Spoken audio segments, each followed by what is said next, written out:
Go on, Lucas. Sorry. Black magic and Ouija boards. What's everyone's thoughts on that? Okay. I've done a Ouija board and I thoroughly enjoyed it.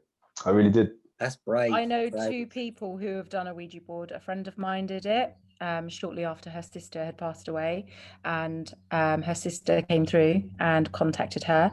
And I also know of a family friend who actually didn't realise they had a Ouija board under the floorboards, and their son's bed was above it, and he used to have night terrors and he couldn't sleep, and they took him to the doctors, he was given medication, and this went on for a couple of years. So they moved his bedroom there was a spare bedroom downstairs, and they gave him that room.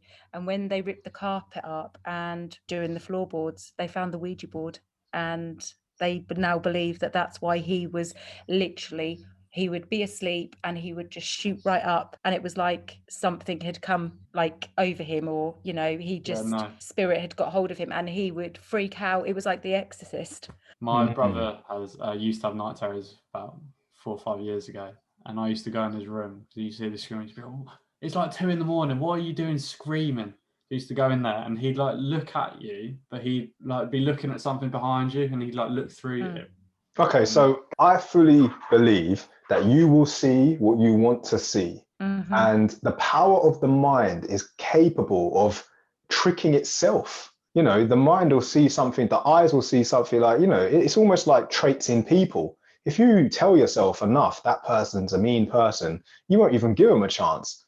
Mm-hmm. It's almost like you're waiting for them to live up to the expectation. So this Ouija board that, I've participated in, the reason why I say I thoroughly enjoyed it is because I knew in my mind what I'm seeing is what I want to see. I'd be disappointed if it didn't move.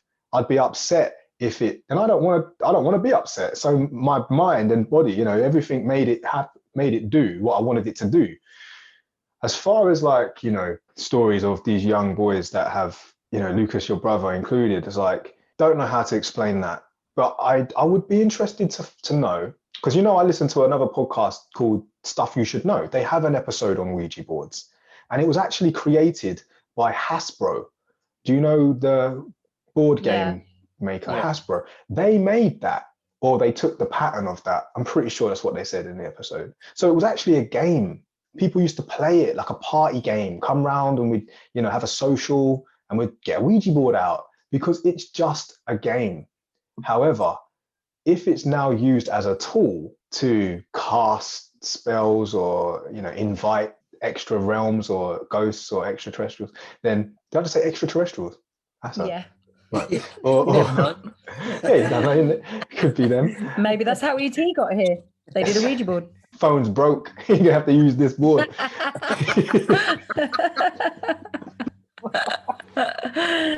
Now, my friend that used the Ouija board, she actually said the same as you, Jules. She wanted to do it because she wanted to get in contact with her sister, and she actually found it a really delightful experience. And she had all the candles out, the sage, her crystals, and she wasn't expecting anything to happen. Actually, I think she really thought, let's just see, and she was pleasantly surprised. So that made me feel better about Ouija boards. I'll actually tell you a secret. So I did the Ouija board because when I was growing up, me and this girl, we lost a child, and it was just one of those things that happens, right? And I believe in higher entities and protection, and ultimately, so this tattoo on my arm, this one was my first ever tattoo. I got it quite young, 15. It's of a guy praying, and my son's name was Trey, T-R-E. And basically at that time, I wanted to try and connect. And the reason why I did that Ouija board was to connect, and he came through for me. And like I say, I saw what I wanted to see. Now, what convinced me that I connected to him was because anyone else around me at the time, like, they wouldn't have known things that board was saying. Like, it was highlighting things that only I would know. So my granddad that passed, he had like a glass eye problem with one of his eyes, and it said that, and my son would say, "I'm with granddad." Wow. And that warmed me, it warmed me a lot. And then also, like, you know, you're talking about mediums and stuff like that. Like, I didn't say this in the past of the episode, but I'll tell you, I've visited mediums and they've said to me the same thing. I say, yeah, he's there. He's with your granddad. He's got a massive smile on his face. So I believe in that I there's do like now. realms and entities and stuff like that. But I would never, I don't like the idea of ghosts. I don't want to see ghosts and stuff like that. I don't think I could face seeing a physical form of my. I'm happy to know that he exists, but you know, if someone said, "Do you believe in ghosts as in a physical form?" I'm like, no, I believe in realms. I definitely believe in realms, because them fifth dimension realms, if you talk to the right ones, they'll protect you from the bad ones. So it's almost like if we're controlled, like we control Mario and they can control us. If you talk to the ones that you want to control you, they will lead you down a path of good. They will reward you with the good, and they will ensure that you get your mushrooms, that you do overcome the obstacles, that you do, you know. But if you are open to the bad, then you are handing that controller to them and saying, control me however you want. And I don't ever want to think that so we have spirit guides. So this brings me on to, you know, people say that they don't even have to be related to you. So No. you know, I want to ask you all individually, but I'll go first on it. I have two spirit guides. I'm very fortunate. I spoke to a medium and she said to me, one of them is related to you and he is your ancestor. He is way back in your ancestor when they used to ride camels in the desert. He's a Sikh. He's a massive guy, big turban on his head, real big warrior types. You know, he's got a proper Sikh, the bangles, the dagger, really into that. And the other one's this black lady, huge giant black lady with an accent, and she is all about your character. She's your character guy. She tells you to believe in yourself more, be loud, be you, and that there is that. But my protector is whoever it is, like a great grandfather, and they're there because they are protecting you from real bad shit.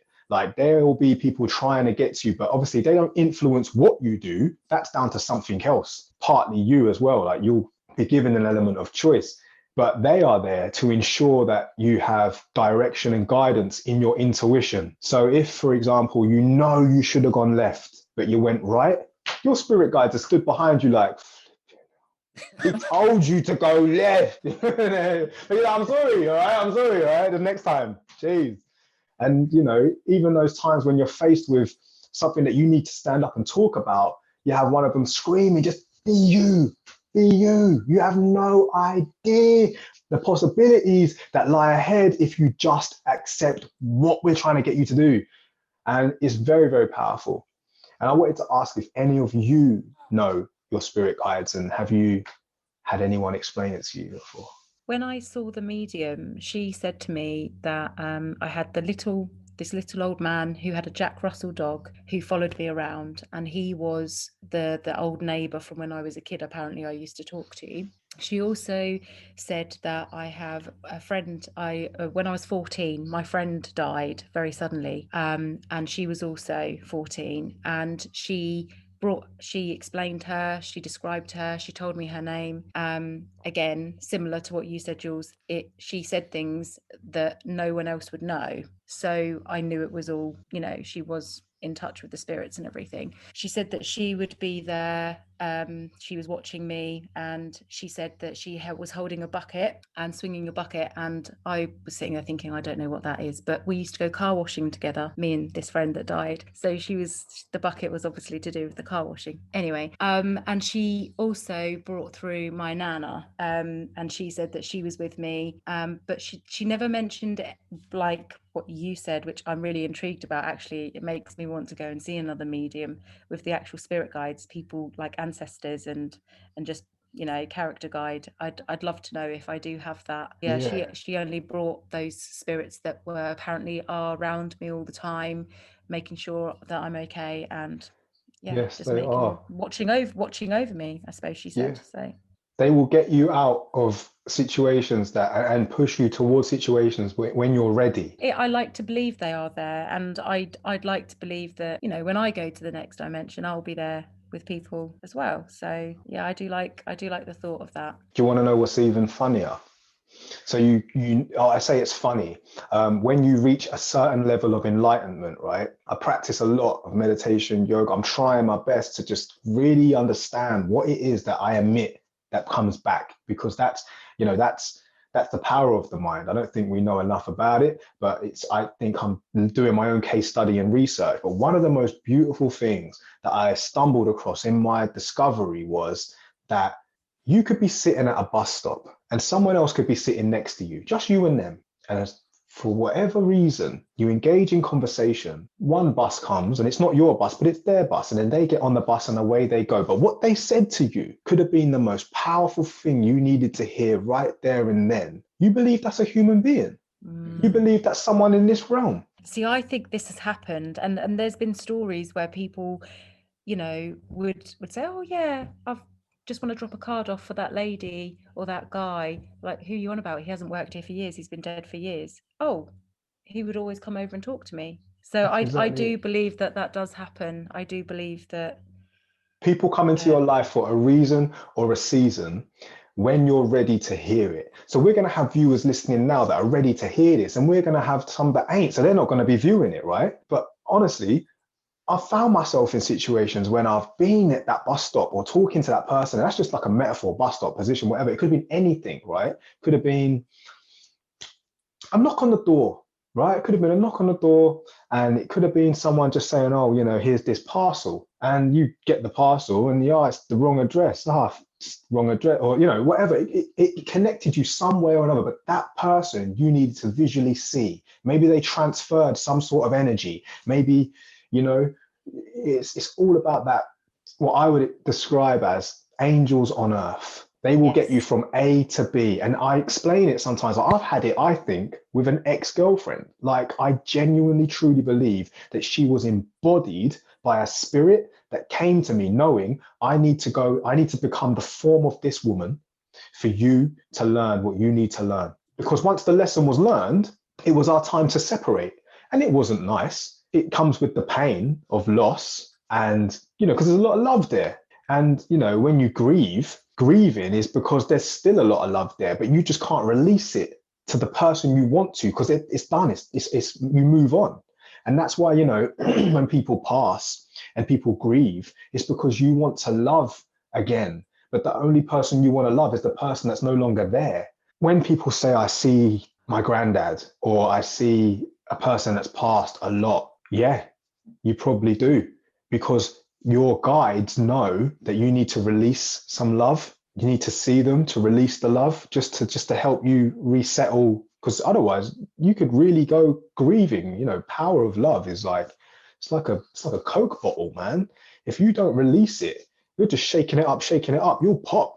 So, this is me going into Jules the coach now. But if anyone's dealing with grieving, honestly, guys, like, you tap into your love and release it a little bit. Do what you must to, diffuse the fizz of the Coke bottle, because but that's exactly what grieving is. It's not a bad thing. It's just a lot of love at the end of the day. That's a lovely way of saying it. And grieving is a process, which I think is right, so that you don't pop.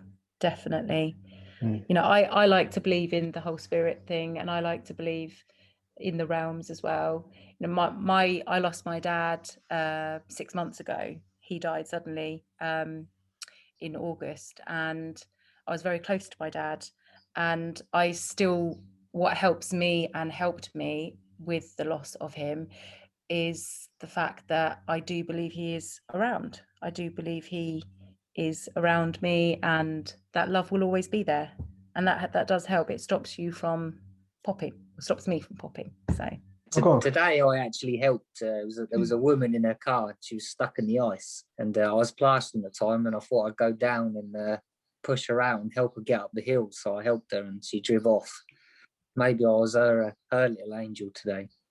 Oh, yeah. Yes, Chris.